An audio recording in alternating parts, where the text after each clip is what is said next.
When I was growing up, I had a good friend named Johnny Coonrod. We met in kindergarten and stayed friends in those first years of elementary school.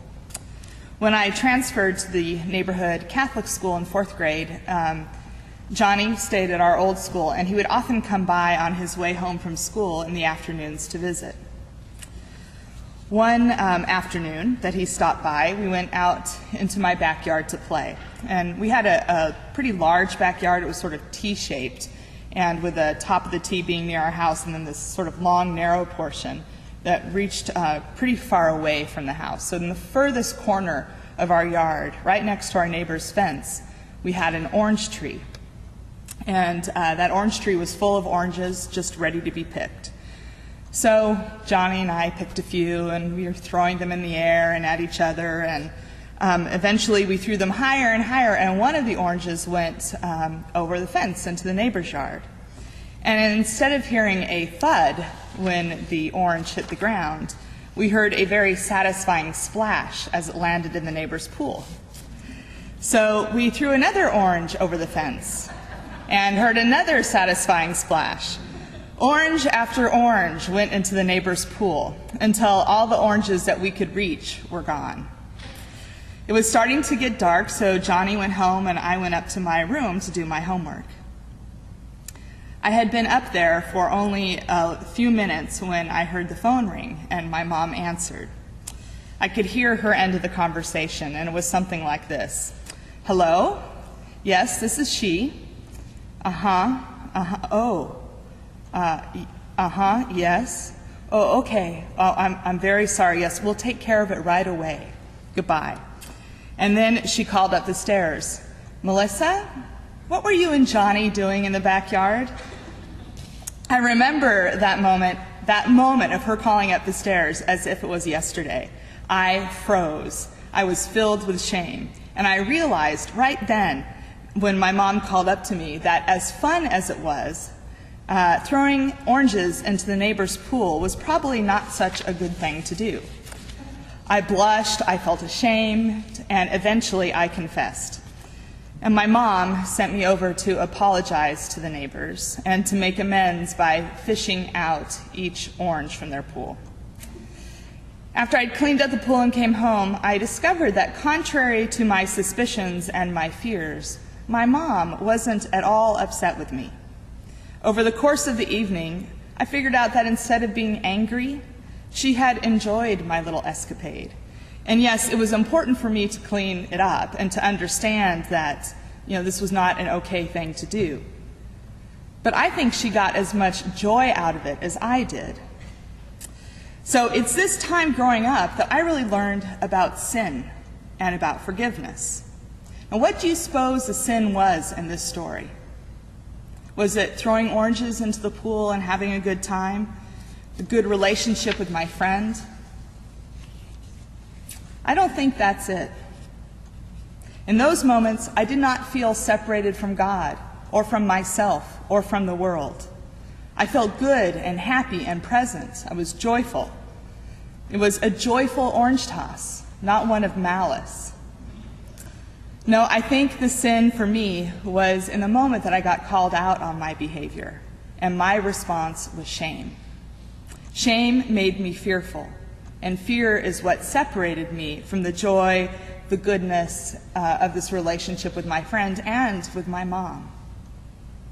Shame and fear moved me away from the moment and had me stuck in the past, thinking things like, if only I had done X, Y, and Z instead of A, B, C, or how terrible it is that I didn't realize this was a bad thing to do.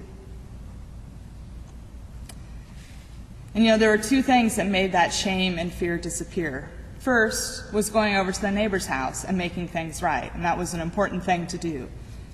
They weren't particularly happy with my antics, but they weren't hating me either. They just wanted a clean pool. But the real moment of reconciliation, of feeling right with myself and with the world, came when I realized that not only was my mom not angry with me, but that she was enjoying the spirit in me, that it had such fun. With that recognition, the shame and fear faded. And while I still understood that it wasn't a good thing to litter the neighbor's pool with oranges, I knew myself as forgiven. not only then, but always. I knew what love felt like thanks to my mom, and that's exactly the same kind of love God has for all of us. In the first letter of John that we heard read today, which was our second reading, John talks about sin as lawlessness, and also says that anyone who abides in Christ does not sin, just as Christ did not sin. When I first read this, I thought that was a pretty tall order to be sinless. Then I read a paraphrase of this passage by Eugene Peterson in his translation of the Bible called The Message. Just a reminder that all translation is interpretation, and particularly in a translation of the Bible that is a paraphrase. So Peterson's translation, paraphrase, interpretation on this part of John's letter really stood out to me and made sense. Instead of saying sin is lawlessness, Peterson translates it as the practice of sin. And we talk about practicing our spirituality. So Peterson here is talking about sort of the opposite of that, of practicing sin. And practicing sin is a very different thing than the ways we all fall short from time to time. Practicing sin is a very different thing than a moment of fear that gets reconciled, or a bad choice that we realize after the fact and that we do something about. Practicing sin is choosing over and over to step away from God, to step away from love, from what we know to be life-giving for ourselves and for others, and toward what leads us down a dead end. Now, only you can know what that means for you. It's unique to us as individuals, but there is also sin on a community level when, as a group, whatever group, we make and support choices that harm others. A bad choice here and there with understanding of what we have done and a movement toward amends and reconciliation is not the practice of sin. A bad choice with awareness and choosing this over and over is the practice of sin. The thing about Jesus, about his resurrection, is that the practice of sin loses its power in us.